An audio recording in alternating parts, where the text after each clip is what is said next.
नमस्कार। मैं विशाल आप सभी का हमारे YouTube चैनल ज्ञानगंज में स्वागत करता हूं। आज से हम एक नए विषय के बारे में चर्चा करेंगे और अध्ययन करेंगे जिसका नाम है भारतीय इतिहास।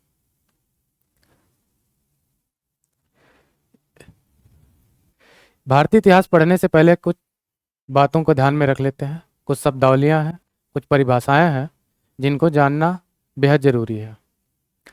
भारतीय इतिहास पढ़ने से पहले हम देखेंगे कि इतिहास की परिभाषा क्या है और इतिहास हमारी परीक्षा के दृष्टिकोण से कितना महत्वपूर्ण है और हमारे जीवन में कितना प्रासंगिक है और कितना महत्वपूर्ण है। चलिए ये जान लेते हैं कि इतिहास, भारतीय इतिहास या पूरी इतिहास विषय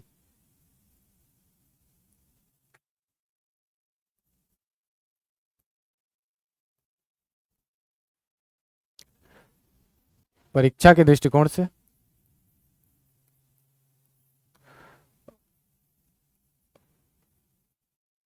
और जीवन में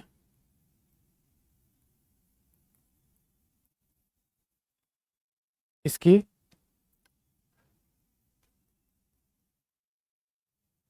प्रासंगिकता क्या है।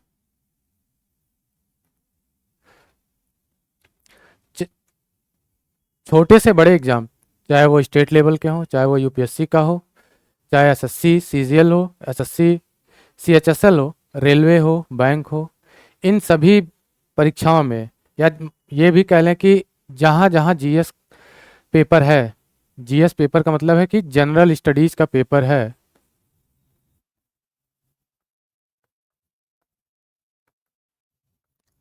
वहाँ वहाँ इतिहास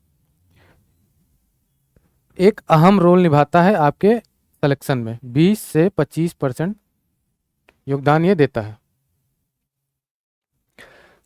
अब तो इसी को ध्यान में हम रख के लगभग अपनी स्टडी को आगे रखेंगे।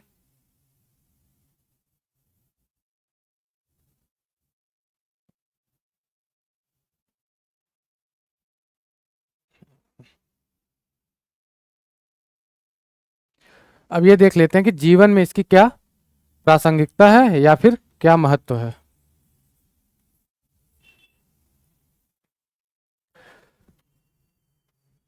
पहले तो भारतीय इतिहास की इतिहास शब्द की परिभाषा ही जान लेते हैं कि इतिहास का क्या मतलब होता है। क्योंकि कोई भी शब्द है या कोई भी विषय है, अगर उसकी परिभाषा ही हमको ना पता हो तो हम उसको आगे भारतीय इतिहास की इतिहास शब्द की परिभाषा ही जान लेते हैं कि इतिहास का क्या मतलब होता है। क्योंकि कोई भी शब्द है या कोई भी विषय है, अगर उसकी परिभाषा ही हमको ना पता हो तो हम उसको आगे पढ़ेंगे कैसे, समझेंगे कैसे। तो इतिहास जो है संस्कृत के शब्द से बना है। संस्कृत के शब्द से बना है इति प्लस आस, जिसका अर्थ होता है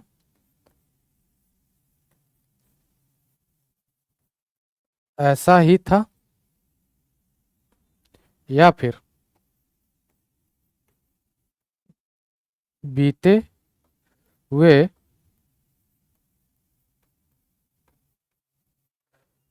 घटनाओं का प्रामाणिक अध्ययन।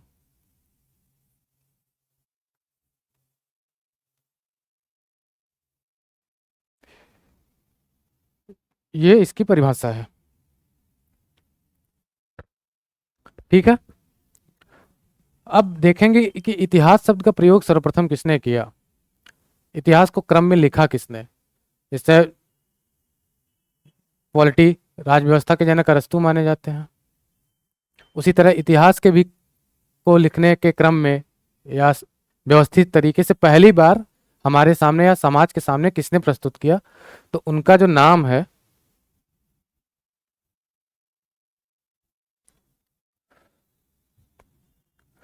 वो थे हेरोडोटस।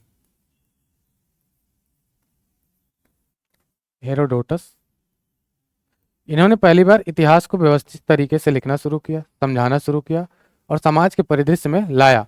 इनकी एक बुक है हिस्टोरिका, जिसमें इन्होंने उल्लेख किया है। ये हो गया इतना इतिहास के बारे में लगभग एक रफली आइडिया मिल गया कि इतिहास क्या है। इतिहास का महत्व बताने से पहले मैंने परिभाषा बता दिया। अब ये देख लेते हैं कि इतिहास का हमारे जीवन में क्या प्रासंगिकता है या फिर क्या महत्व है। परिभाषा तो समझ में आ ही गया होगा।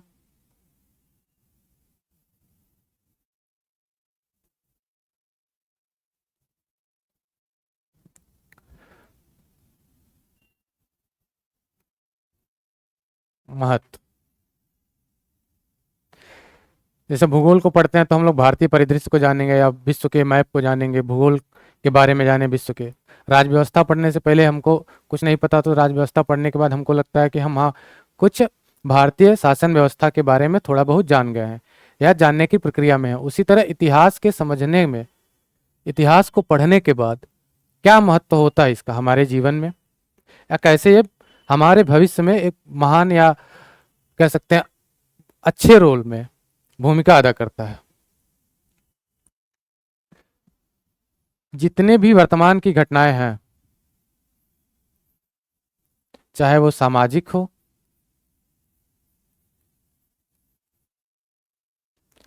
राजनैतिक हो,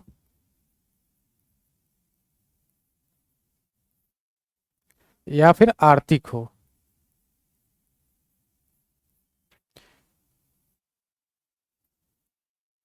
घटनाएं लिख लेते हैं। जितने भी घटनाएं हैं, सामाजिक घटनाएं, आर्थिक घटनाएं और राजनैतिक घटनाएं, इन सभी की जड़ें कहीं न कहीं हमारे इतिहास में हैं।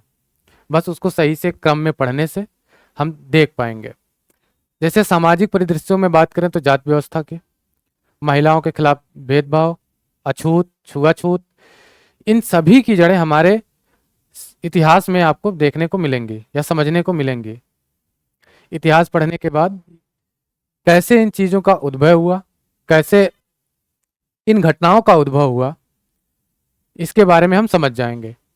या फिर भारतीय परिदृश्य में अभी वर्तमान में देखें तो भाषाई आधार पे जो क्लेश चल रहा है, मतभेद चल रहा है राज्यों राज्यों के बीच, कई जो सामाजिक गुट हैं उनके बीच, अगर हम भारतीय इतिहास उस तरीके से क्रम में पढ़ते हैं, चाहे अब विश्व के लेवल पे हम जाएं, ग्लोबली जाएं, तब भी हम समझ पाएंगे कि एक देश दूसरे देश से किस तरीके से अपने सीमा विवाद को लेके, अपने भाषाई विवाद को लेके, प्रजातीय निर्जातीय हर एक तरीके से कैसे युद्ध किए एक दूसरे से, और कैसे लड़ाई अब भी वो प्रक्रियाएं जारी हैं। जैसे सामाजिक में मैंने बताया जाति व्यवस्था,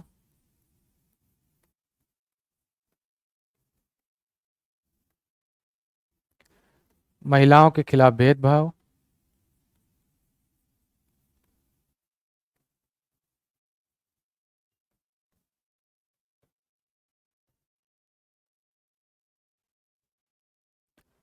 भेदभाव और छुआछूत, इन सभी की जड़ें आपको हमारे इतिहास में दिख जाएंगे। अब राजनैतिक परिदृश्य में देखेंगे तो कैसे भारत पहले या प्राचीन इतिहास में हम चले जाएं तो कैसे एक सभ्यता का उदय हुआ, एक संस्कृत का उदय हुआ, वो समाज रहना सीखना, आपस में रह के सीखना शुरू किया, सहयोग से कैसे रहना सीखना शुरू किया। उसके बाद हम देखेंगे कैसे एक धीरे धीरे जो समाज था एक बड़े आकार में बदला, जिसको साम्राज्य कहते हैं। फिर ये साम्राज्य किन रूप में गया, राजा का चुनाव होने लगा, या फिर एक बहुत बड़ा जो गुट है वो, उसमें कोई एक बहुत ही बलशाली इंसान था जिसने अन्य सभी समाजों पे कंट्रोल किया और खुद को शक्तिशाली बता के लोगों पे राज किया, जिसको राजा का दर्जा दिया गया।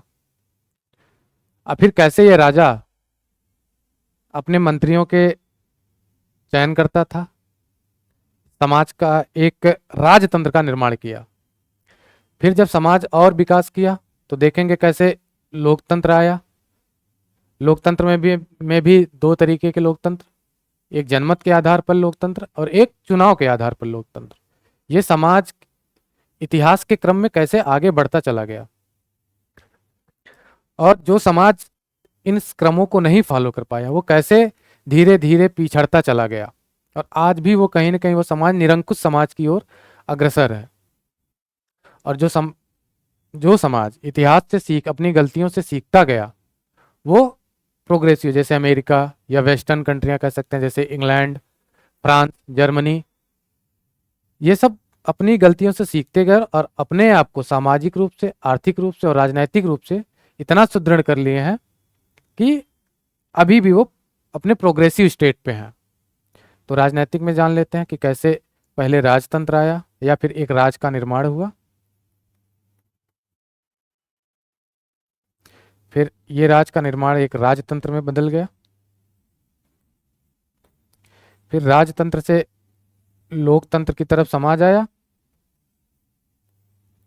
अब फिर लोकतंत्र से जनमत लोकतंत्र। जब पॉलिटी आएगा तो हमारे ज्ञानंद सर आपको जनमत लोकतंत्र और लोकतंत्र राजतंत्र के बारे में अच्छे से समझा देंगे।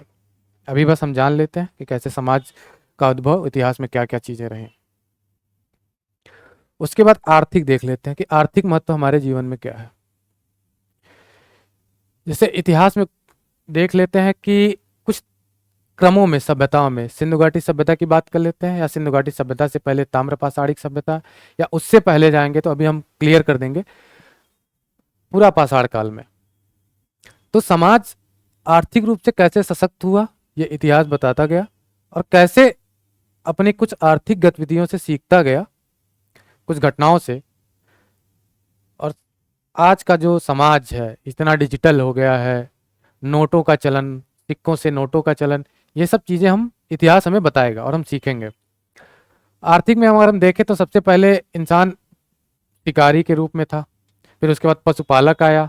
पशुपालक में मतलब वो पशुओं को पालना शुरू किया जो उसके जीवन में सहयोग देते थे। उसके बाद कृषि का विकास हुआ, कृषि के बाद विनिमय प्रणालियां आनी शुरू हुई होंगी। उसके बाद फिर विनिमय के बाद देखेंगे कि मुद्राओं का चलन कैसे हुआ। पहले विनिमय वस्तु के आधार पर होता था। आपने अपने गांव में बचपन में देखा होगा कि लोग गांव में अगर किसी के घर बहुत ज़्यादा अनाज या सब्जियां हो जाती थी तो लोग वस्तु विनिमय करते थे कि भाई फलाना के यहाँ गोभी ज़्यादा हो गया या आलू ज़्यादा हो गया है, तो दूसरे के यहाँ गेहूं ज़्यादा पैदा हुआ तो उससे एक्सचेंज कर लेते थे, मतलब सब्जी से गेहूं का एक्सचेंज कर लेते थे, जौ का, चावल का। तो इसी को हम कहते हैं वस्तु विनिमय। तो समाज का जो प्रोग्रेस हुआ आर्थिक रूप से, पहले शिकार था, शिकारी एक तरीके से, पशुपालक, फिर आया कृषि, फिर इसी कृषि से लोग वस्तु विनिमय करने लगे।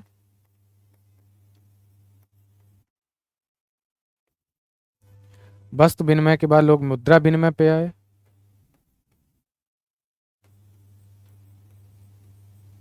फिर हम देखेंगे आज का जो परिदृश्य अभी जो चल रहा है वो डिजिटल हो गया है, डिजिटल इकोनॉमी कह सकते हैं। ये समझ में आ गया कि इतिहास पढ़ने से हमारे कौन कौन सी चीजें क्लियर हो गई, या हम फिर ये भी समझ सकते हैं कि इतिहास का क्या महत्व है। इसको अगर नोट डाउन करना चाहें तो नोट डाउन कर सकते हैं। इतना क्लियर हो गया। अब हम जो पढ़ेंगे कि इतिहास में कुछ शब्दावलियां हैं उनको क्लियर करेंगे, इतिहास के कौन कौन से कालखंड रहे हैं वो क्लियर करेंगे, और समझेंगे कि इन कालखंडों को किस आधार पे विभाजित किया गया, इसके कौन कौन से प्रमुख कारण रहे हैं और कौन कौन से प्रमुख चरण रहे हैं, किन घटनाओं ने इतिहास को प्रभावित किया, किन घटनाओं का हमारे इतिहास पे ज़्यादा प्रभाव पड़ा या कम प्रभाव पड़ा, और किस हद तक इसने समाज को प्रभावित किया। तो देख लेते हैं। इतिहास कई सबको पता होगा कि लगभग इतिहास में मैक्सिमम स्टूडेंट, या जो स्टूडेंट नहीं है वैसे इतिहास पढ़ रहे हैं तो उनको नहीं आइडिया होगा, तो थोड़ा बहुत तो आइडिया होगा इस चीज़ का कि ईसा पूर्व, जिसको इंग्लिश में बी सी कहते हैं, या फिर बी सी ई, ईसवी क्या होती है ये, जिसको एडी कहते हैं। इन शब्दों का मतलब पता होगा, या नहीं पता होगा तो क्लियर कर लेते हैं। ये मान लीजिए समय रेखा है, ये एक समय रेखा है।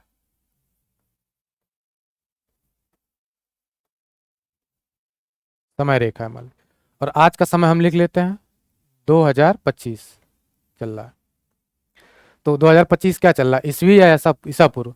तो सब साधारण सी बात है कि अभी सबको पता होगा कि एडी चल रहा है, ईसवी 2025 एडी चल रहा होगा। भारत आजाद हुआ था कब, सबको पता होगा, 1947 एडी में। इसके पहले की और कुछ प्रमुख घटनाएं देख लें तो जैसे प्लासी का युद्ध अगर हम देखते हैं, ये मॉडर्न इंडिया का पार्ट है, हम पढ़ाएंगे इसको। 1757 एडी। कैसे पता चला कि ये एडी है, इसी बात को हम क्लियर कर लेंगे इसमें, इन सभी में। पश्चिमी देशों के विद्वान रहे हैं, उनकी एक अवधारणा रही है कैलेंडर को पढ़ने और समझने की, ग्रेगोरियन कैलेंडर जिसका नाम है। एक विद्वान थे ग्रेगोरियन, इन्हीं के नाम पे पड़ा है ग्रेगोरियन कैलेंडर। ग्रेगोरियन कैलेंडर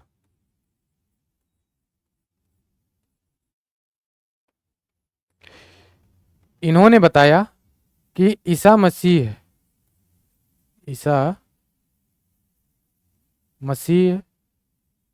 के जन्म वर्ष को 0 साल मानते हैं, 0 वर्ष। ईसा मसीह के जन्म वर्ष को ग्रेगोरियन कैलेंडर में 0 वर्ष से संबोधित किया जाता है। तो 0 वर्ष के बाद का जो भी समय आएगा, जैसे 1, 2, 3, 4, इस क्रम में जो भी आगे बढ़ते जाएंगे उसके सामने एडी या फिर ईसवी लिखा जाता है। एडी का फुल फॉर्म है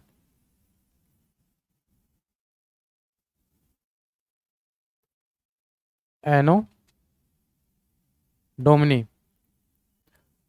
और इस 0 के बाद जिन भी तिथियों को लिखा जाएगा या जिन भी समय को हम लिखेंगे, संबोधित करेंगे, जैसे 332 लिख लेते हैं, 332 बीसी या बीसीई।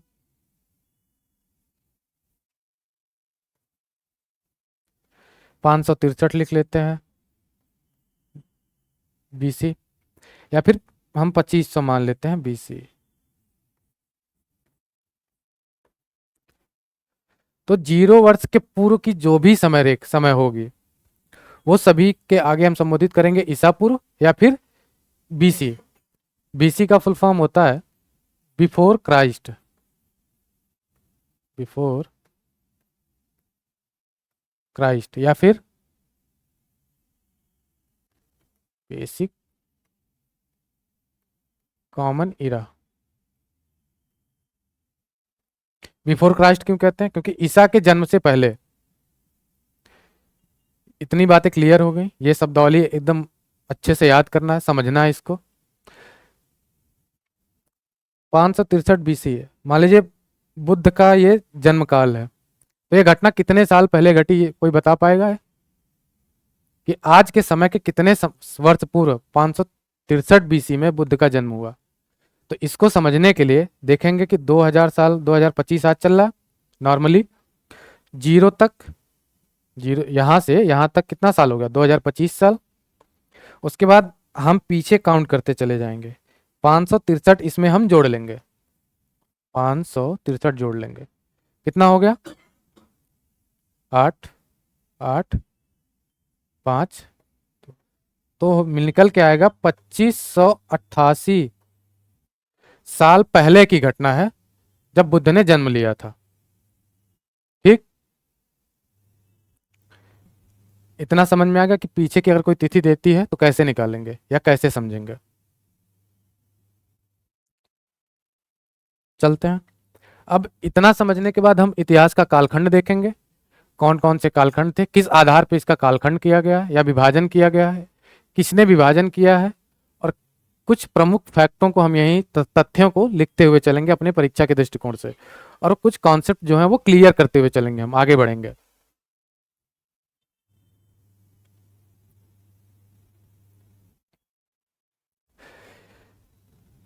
अब इतना समझने के बाद हम इतिहास का कालखंड देखेंगे, कौन कौन से कालखंड थे, किस आधार पर इसका कालखंड किया गया है या विभाजन किया गया है, किसने विभाजन किया है, और कुछ प्रमुख फैक्टों को हम यही तथ्यों को लिखते हुए चलेंगे अपने परीक्षा के दृष्टिकोण से, और कुछ कॉन्सेप्ट जो है वो क्लियर करते हुए चलेंगे, हम आगे बढ़ेंगे।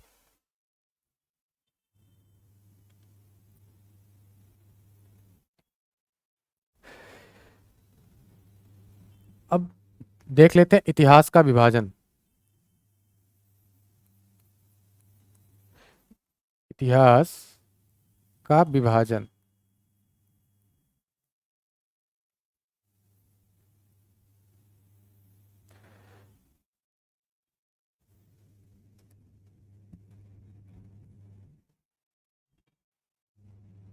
इतिहास को मुख्यतः अगर देखा जाए स्रोतों के आधार पे, तो 3 भागों में विभाजित किया जाता है।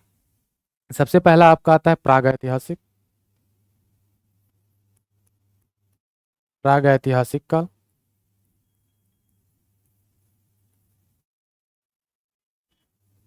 जिसको कहते हैं pre historic period. Pre historic period. उसके बाद आता है आद्य ऐतिहासिक काल।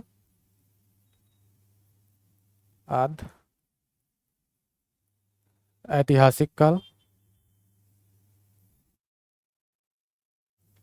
जिसको कहा जाता है प्रो हिस्टोरिक।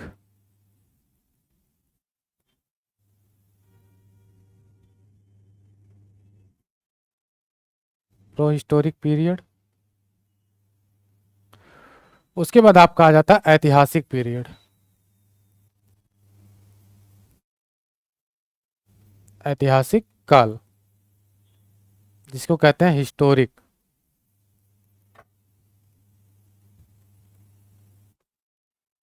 Historic period. अब इन 3 कालखंडों का विभाजन किसके आधार पे हुआ है, ये समझ लेते हैं। जब मानव बहुत अपने उद्भव के चरण में था, तो क्या वो लिखना पढ़ना जानता होगा? नहीं। घूमते थे कैसे? नग्न अवस्था में घूमते थे, उलू लाला करते थे। इस ऐसे ही घूमते रहे होंगे उलू लाला करते हुए।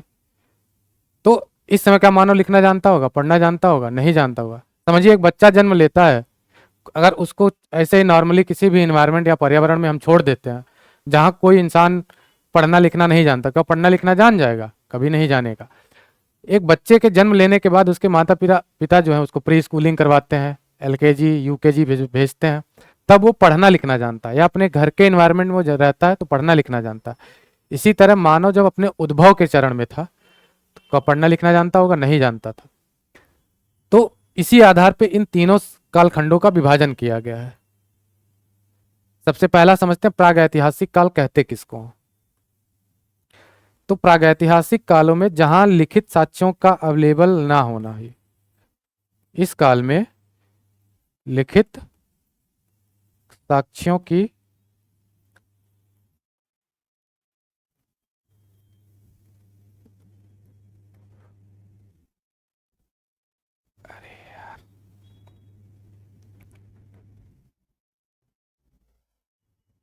उपलब्धता नहीं थी। नहीं थी, ये हो गया। लिपि का ज्ञान नहीं था, किसी भी प्रकार की लिपि का ज्ञान नहीं था।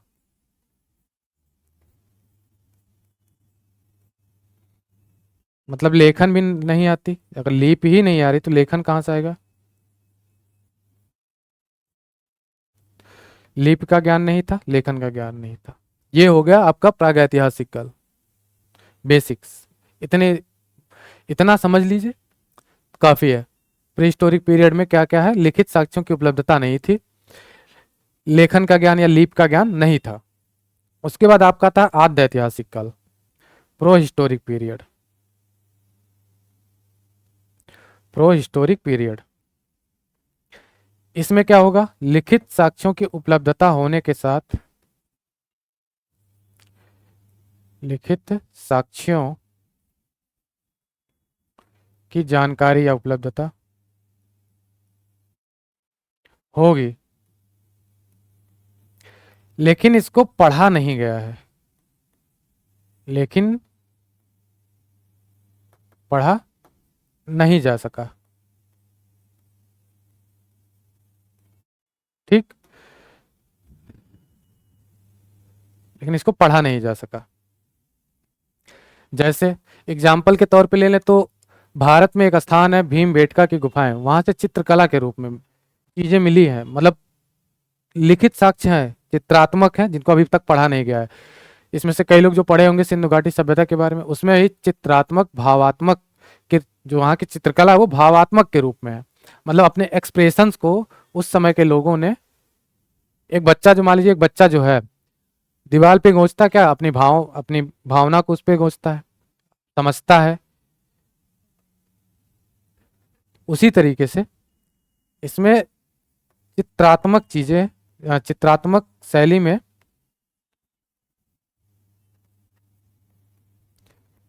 घटनाओं का वर्णन तो है, लेकिन इसको अभी तक पढ़ा नहीं गया। एग्जाम्पल के तौर पे ले लें भीमबेटका।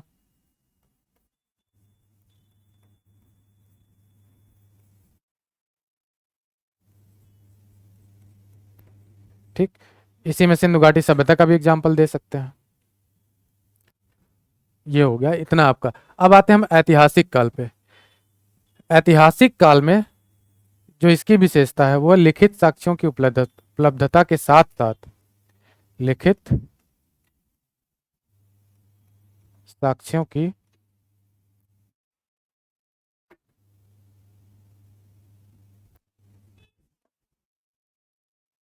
लिखित साक्ष्यों की जानकारी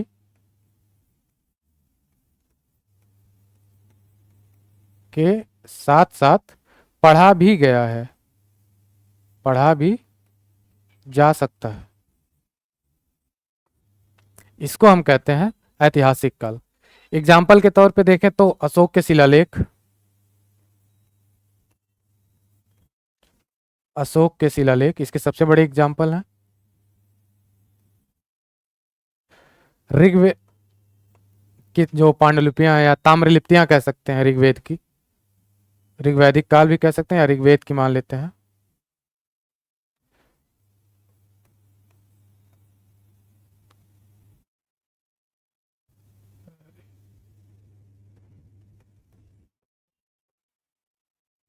ऋग्वेद के स्रोत, इनको पढ़ा जा चुका है।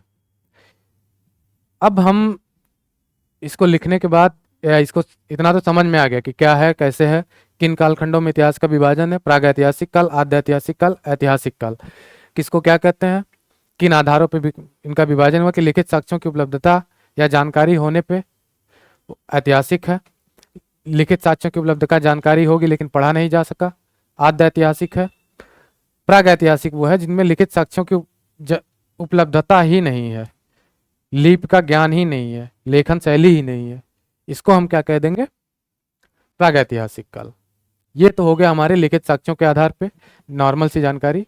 अब इसको हम विस्तृत तरीके से चर्चा करेंगे। इसके पहले अभी और भी शब्दावलियां हैं और भी प्रमुख प्रमुख तथ्य हैं जिनको हम जान लेते हैं। अब हम देखेंगे प्रागैतिहासिक काल को कितने भागों में बांटा गया है या इनके कौन कौन से क्रम हैं।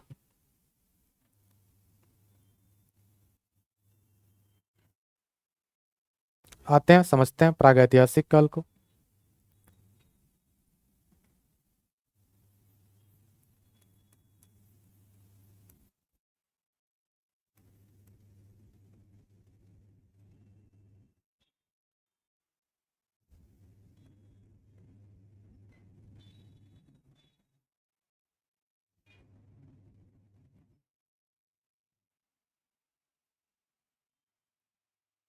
प्री हिस्टोरिक पीरियड,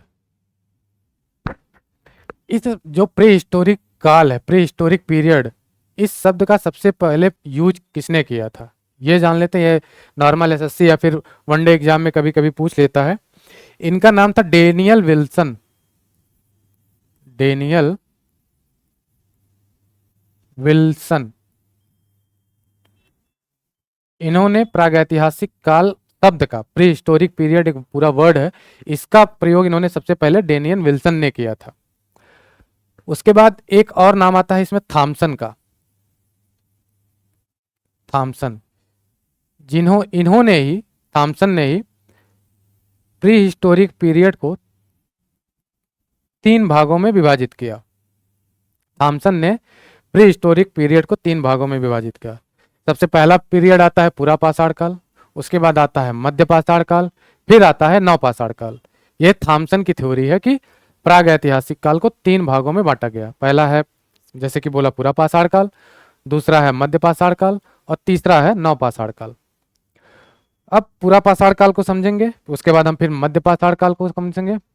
मध्य पाषाण काल को कहा जाता है संक्रमण काल, मतलब पूरा पाषाण जो पुराना सबसे ओल्ड पीरियड स्टोन एज, और नव पाषाण काल जो नया स्टोन एज है, उनके बीच एक टाइम काल आता है मध्य पाषाण काल, जिसे संक्रमण काल कहते हैं। ठीक है, लिख लेते हैं पहले, उसके बाद मैं इसको एक एक करके इलुबरेट कर दूंगा कि क्या है। सबसे पहला पूरा पाषाण काल,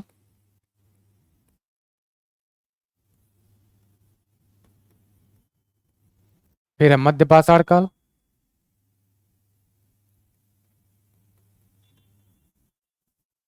फिर आता है नव पाषाण काल।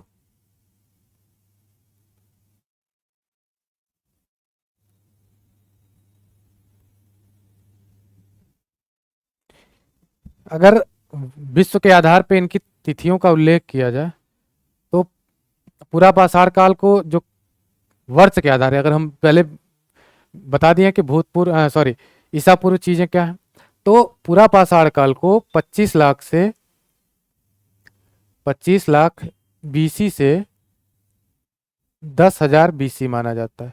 के का मतलब 1000 होता है, 10,000 बीसी माना जाता है। या फिर अगर विश्व के आधार ग्लोबली बांटे, ये भारतीय उपमहाद्वीप के आधार पे है कि 25 लाख बीसी से 10,000 बीसी माना जाता है। अगर ग्लोबली देखा था तो 40 लाख बीसी से इसको 12,000 बीसी माना जाता है। उसके बाद इसी तरीके से मध्य पाषाण काल है, इसका भी टाइम पीरियड डिसाइड है, जिसको अगर इन भारतीय उपमहाद्वीप के हिसाब से देखेंगे तो 10,000 बीसी से लेके 8,000, कुछ विद्वानों के अकॉर्डिंग 6,000 बीसी तक चलता है। ग्लोबली देखेंगे तो 12,000 बीसी से, के का मतलब 1000 है, पहले समझा दे रहा हूं, 12,000 से 8,000 बीसी माना जाता है। वहीं नव पाषाण काल इंडिया के हिसाब से देखेंगे, यानी कि भारतीय उपमहाद्वीप के हिसाब से देखेंगे तो 8,000 से 6,000 बीसी से स्टार्ट होके सिंधु घाटी सभ्यता तक, या फिर 1,000 बीसी तक माना जाता है। ग्लोबली जाएंगे तो 8,000 बीसी से 2,000 बीसी तक इसका कालखंड माना जाता है। ठीक, इन सब अभी पहले कालखंड देख लेते हैं, उसके बाद हम समझ लेंगे पूरी तरीके से, फिर समाएंगे। आज का टॉपिक जो स्टार्ट होगा पूरा पाषाण काल से स्टार्ट होगा। अभी हम समझ लेते हैं और भी विखंडन पूरा इसको कैसे विभाजित किया जाएगा और भी तरीके से। फिर पूरा पाषाण काल को 3 भागों में विभाजित करते हैं।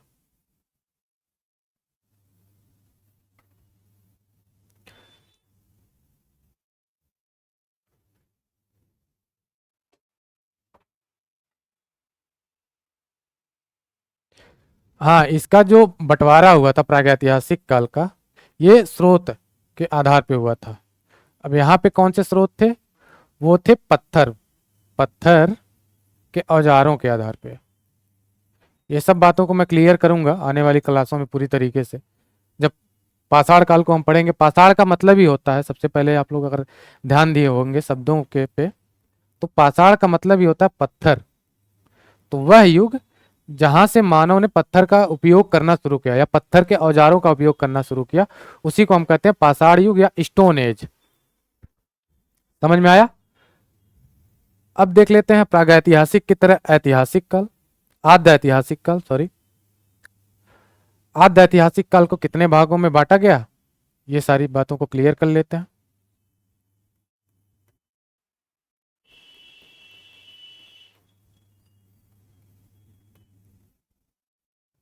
इसको कहते हैं प्रो हिस्टोरिक,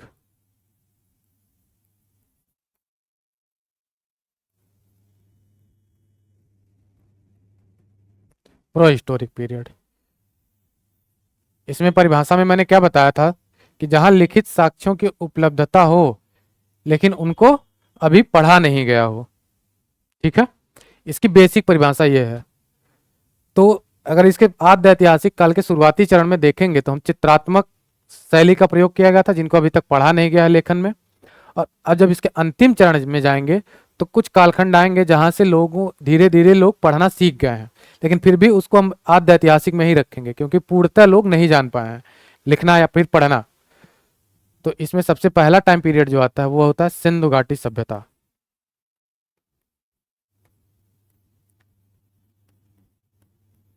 सिंधु घाटी सभ्यता, ठीक। उसके बाद सिंधु घाटी सभ्यता के बाद आएगा वैदिक काल। और वैदिक काल को दो भागों में विभाजित किया जाता है, पूर्व वैदिक काल या फिर उत्तर वैदिक और उत्तर वैदिक काल। तो मैंने अभी बताया कि ऋग वैदिक काल की कुछ पांडुलिपियों को या कुछ ताम्रलिपियों को पढ़ा जा सका है, लेकिन वो इसके अंतिम चरण में होंगे जहां से हमारा स्टार्ट हो जाएगा ऐतिहासिक काल। सिंधु घाटी सभ्यता, इसका जो टाइम पीरियड माना जाता है कहीं कहीं 2350 ईसा पूर्व से लेकर 1750 ईसा पूर्व, और कहीं कहीं इसको 2750 ईसा पूर्व से लेकर 1750 ईसा पूर्व तक, ठीक। फिर आएंगे वैदिक काल में। इसको दो भागों में बांटा गया है वैदिक काल। वैदिक काल को मूलतः 1500 ईसा पूर्व से लेके 600 ईसा पूर्व तक माना जाता है, ठीक। अब वैदिक काल के दो पार्ट हैं, पूर्व वैदिक काल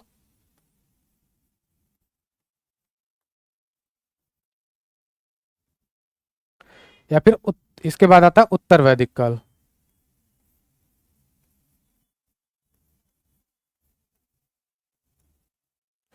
पूर्व वैदिक काल को हम ऋग वैदिक काल भी कहते हैं।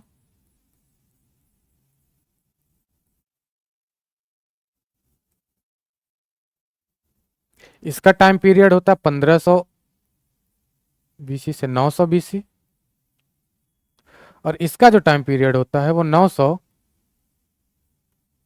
बीसी से 600 बीसी, ठीक। इतना क्लियर हो गया। ये आद्य ऐतिहासिक काल का जो इसी क्रम में हम अपने अध्ययन को आगे रखेंगे। ये डिवीजन है केवल, इस कितने भागों में विभाजित किया गया, किस आधार पे और किस क्रम में हम अपने इतिहास को आगे कंटिन्यू करेंगे इसके पढ़ने की प्रक्रिया को। फिर उसके बाद आपका आ जाएगा ऐतिहासिक काल। ये हो गया, ये समझ में आ गया। इसके एक कॉन्सेप्ट और भी है कि 1500 कुछ बुकों में 1000 बीसी माना जाता है, यहां से भी 1000 बीसी से 600 बीसी हम मान के चलेंगे। ये पहला वाला जो एनसीईआरटी के अकॉर्डिंग है, ठीक। अब एक और बचा है, उसको देख लेते हैं, फिर आगे हम टॉपिक को शुरू करेंगे। इतना बेसिक जानकारी हमको होना चाहिए कि हमारे इतिहास का विभाजन किस आधार पे हुआ है, किस क्रम में हुआ है, और हमको किस क्रम में अपने अध्ययन को आगे करना है, ताकि हमें बहुत आसानी से लॉजिकल तरीके से सोचते हुए हम अपनी पढ़ाई को आगे कर रख सके। ज़्यादा रटने इतिहास को हम ऐसे पढ़ेंगे कि हमको रटना ही ना पड़े, रटने की ज़रूरत नहीं पड़ेगी। इस तरीके से हम पढ़ेंगे, समझ के पढ़ेंगे और देखेंगे कि किस, एक चीज़ और क्लियर कर दें कि हम उस टॉपिक को ज़्यादा तवज्जो देंगे जो हमारे परीक्षा के दृष्टिकोण से या हमारे समाज के दृष्टिकोण से ज़्यादा महत्वपूर्ण होगा। अब देख लेते हैं विभाजन एक और बचा है ऐतिहासिक काल का, ठीक है। हमने देख लिया आद्य ऐतिहासिक काल वैदिक काल तक। अब देखेंगे ऐतिहासिक काल। ऐतिहासिक काल को 3 कालखंडों में बांटा गया है। सबसे पहला आता है प्राचीन काल, फिर देखेंगे मध्यकालीन,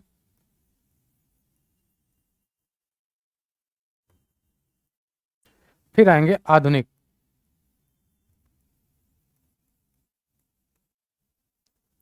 आद्य ऐतिहासिक काल में हमने बताया था कि सिंधु घाटी सभ्यता जो लिखित साक्ष्य नहीं मिले हैं, चित्रात्मक साक्ष्य मिले हैं। और वैदिक काल में, तो वैदिक काल को जो है संक्रमण का दौर माना जाता है भारतीय इतिहास में। जैसे पूर्व वैदिक काल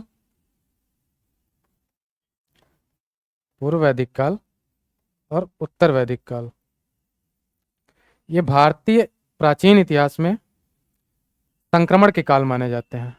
हमने आद्य ऐतिहासिक में देखा था कि सिंधु घाटी सभ्यता है, दो कालखंडों में था, आद्य ऐतिहासिक सिंधु घाटी सभ्यता और वैदिक काल। लेकिन हम यहाँ देखेंगे जो है नॉर्मल सा ऐतिहासिक काल में प्राचीन काल, मध्यकालीन और आधुनिक। तो वैदिक काल में कुछ घटनाओं के बाद, जैसे कि उत्तर वैदिक काल में ताम्रलिपियां मिलती हैं, पांडुलिपियां मिलती हैं, और ऋग वैदिक काल के कुछ स्रोत जैसे गायत्री मंत्र और सूर्य देवता को जो मंत्र समर्पित हैं, गायत्री मंत्र जिसको कहते हैं, वो पढ़े जाने योग्य हैं। लेकिन फिर भी उनको हम आद्य ऐतिहासिक में रखते हैं क्योंकि वो संक्रमण का दौर है। अब हम इसके जो टाइम पीरियड देख लेते हैं प्राचीन काल का, ये क्लियर हो गया ना, तो कंफ्यूजन नहीं होना चाहिए कि वैदिक काल में तो लिखित स्रोत हैं फिर भी उसको आद्य में आप रख दिए। तो आद्य ऐतिहासिक काल में रखने का सबसे बड़ा कारण है क्योंकि वो संक्रमण काल का दौर है। प्राचीन काल का इतिहास जो भारत के संदर्भ में होता है वो 600 BC से 712 AD तक, जब भारत पे बाह्य अरब आक्रमण नहीं हो गया, वहां तक हम पढ़ेंगे। उसके बाद मध्यकालीन भारत में 712 AD यानी कि बाह्य अरब आक्रमण के बाद से लेके 1707 जहांगीर के काल तक पढ़ेंगे।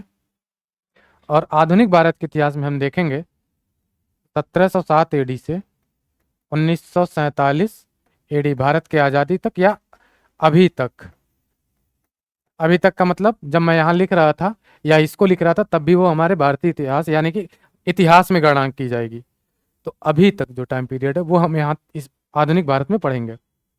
ठीक है, अब हम कल अपनी क्लास में शुरू करेंगे जो पहला टॉपिक होगा आपका, जहाँ से वो होगा यहाँ से पाषाण युग, मानव सभ्यता की नींव। हम देखेंगे कि पाषाण युग में मानव सभ्यता की नींव कैसे पड़ी और क्या क्या प्रमुख कारण थे, कैसे इस समाज का विकास हुआ और कैसे हम आगे एक साम्राज्य के रूप में उदय और आज हमारे सामने हमारा देश भारत खड़ा है। ठीक है, थैंक यू, धन्यवाद।